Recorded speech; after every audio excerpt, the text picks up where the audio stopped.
Hablamos de inclusión social en este programa. Arrancamos dándote un panorama general de la historia de la inclusión social en la Argentina. Después un informe muy completo de los números hoy de la inclusión social. Entrevistamos al viceministro de Economía para saber cuáles son las políticas de gobierno en esta materia. Y ahora, en este último bloque, nos vamos a ocupar de entender cómo está la situación en toda América Latina.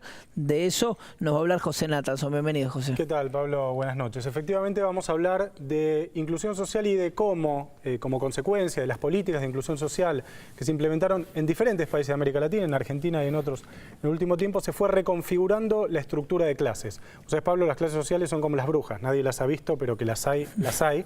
En América Latina, efectivamente, las clases sociales se fueron reconfigurando de una manera bastante notable en los últimos tiempos. Podemos ver la primera placa en donde se ve cómo está dividida la sociedad en algunos países de América Latina. La franja rosa significa los sectores más pobres, la franja naranja, los sectores vulnerables, es decir, sectores que, si bien no están dentro de la categoría de pobreza, están ahí en el borde. Cualquier viento los sopla y terminan cayendo en la categoría de pobreza. Después clase media y muy arriba los sectores residuales. Fijémonos cómo comparativamente Argentina tiene una clase media que, si uno toma la clase media en sentido típico, abarca el 54,4% de la población. Argentina es hoy un país de clase media, como ningún país de América Latina, salvo el único que nos gana, digamos, en cantidad en porcentaje de sectores medios, que es Uruguay, digamos, ¿no? Entonces, todos los países de América Latina han ido reconfigurando su estructura de clases, básicamente amplificando la cantidad de sectores medios y creando algo de lo que vamos a hablar en un minuto nomás, que es un sector social que uno diría nuevo, que es lo que se llama la clase media emergente, la clase media baja, gente que era pobre hasta hace pocos años y que ahora, si uno lo mide por categoría de ingresos, pertenece al sector medio. Veamos cómo evolucionó, si te parece, Pablo, la estructura social argentina tomando dos años de corte. ¿Cómo era la estructura social argentina en 2004 y cómo era en 2014? Es bastante fácil darse cuenta que el sector social que más creció es la clase media, tanto la clase media, lo que uno llama la clase media típica, digamos, que pasó del 24,8% en 2004 al 31,2% en 2014, y que también creció la clase media alta, el sector social que está entre la clase media y el sector que uno diría ricos. Claro, ¿no? Esos son los dos sectores que más crecieron como consecuencia de que disminuyó la cantidad de pobres. Es decir, la pirámide social fue ascendiendo, todos los sectores fueron subiendo un poquito. Eso es lo que pasó en Argentina y en general en América Latina en los últimos años. Ahora también, Pablo, cuando uno habla de clase media, en este caso estamos hablando de una categoría de ingresos. Uno podría decir, bueno, forma parte de la clase media, se discute, digamos, pues no es un parámetro universalmente aceptado. Y fijo, mucho menos. Y fijo, claro, gente que gana, entre 15 y 25 lucas, por ejemplo, una familia que gana entre 15 y 25 lucas, entre 15 y 30 lucas, forma parte de la clase media. Ahora, en realidad, los sociólogos y la gente que se dedica a estudiar estos temas más en profundidad, dicen que la clase media es más que un simple recorte de ingresos, porque uno podría poner dentro de la clase media hoy a un obrero calificado, una persona que un afiliado a SMATA, por ejemplo, con horas extras, puede llegar a 20 lucas perfectamente, un camionero, un pequeño comerciante, un empleado estatal, un profesional, un médico que recién está empezando. Bueno, los sociólogos dicen que la clase media en realidad es más que eso. Es una cierta relación con la educación, una cantidad de años de educación, una cantidad de hijos. Las familias de clase media en general son familias con pocos hijos, digamos, ¿no? Los sectores más pobres son sectores que tienen más hijos. Entonces es interesante me parece también, y ahora vamos a ver la siguiente placa, preguntarse cuánta gente pertenece por categoría de ingresos a la clase media y cuánta gente cree que es de clase media.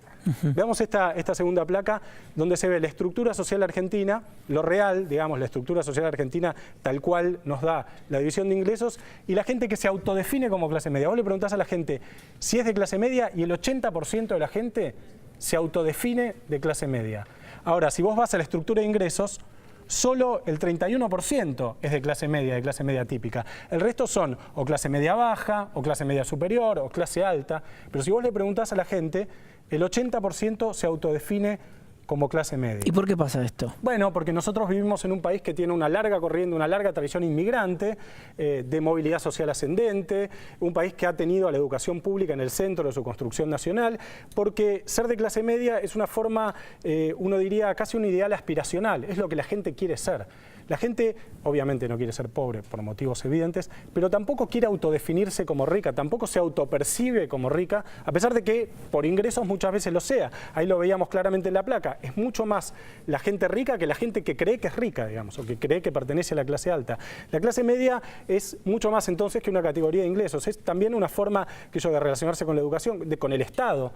Una forma de relacionarse con el Estado. Si los pobres o los sectores más vulnerables se relacionan con el Estado para poder sobrevivir, porque necesitan la asignación universal, porque necesitan las jubilaciones, porque necesitan el transporte público, y los sectores de las clases más altas, los sectores más altos, pueden prescindir del Estado, que tienen seguridad privada, educación privada, salud privada. La clase media tiene una relación más ambivalente con el Estado. Lo necesita, pero al mismo tiempo siente que lo asfixia. Habíamos hablado en el programa anterior de impuesto a las ganancias, digamos, ¿no? Habían hablado de impuesto a las ganancias. Sí. Bueno, eso es la clase media, es un sector que tiene una relación mucho más ambivalente con el Estado. Para mí, desde mi punto de vista, buena parte de la relación tormentosa de la clase media con el kirchnerismo a lo largo de todos estos años se explica por la relación tensa y difícil que tiene siempre la clase media con el Estado, que no es que lo necesita para sobrevivir como los pobres, pero que tampoco puede prescindir totalmente del Estado como los sectores de clases más altas.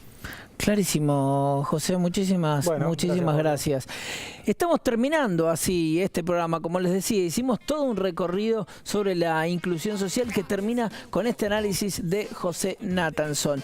Un programa más de Economía sin Corbata, espero que lo hayan disfrutado como nosotros. Nos vemos aquí la semana que viene. Chao. El nudo que aprieta sobre tu garganta, las ganas de un grito que ya no se aguantan. El nudo que asfixia a los pueblos del sur, recetas malditas que apagan la luz. Mira esa corbata, en La Paz, en Caracas, en Atenas y en Chiapas. Mira esa corbata, en Bogotá, en Quito, en Santiago y Fiorito. Hoy soberanía no son los cañones, hoy soberanía son tus decisiones.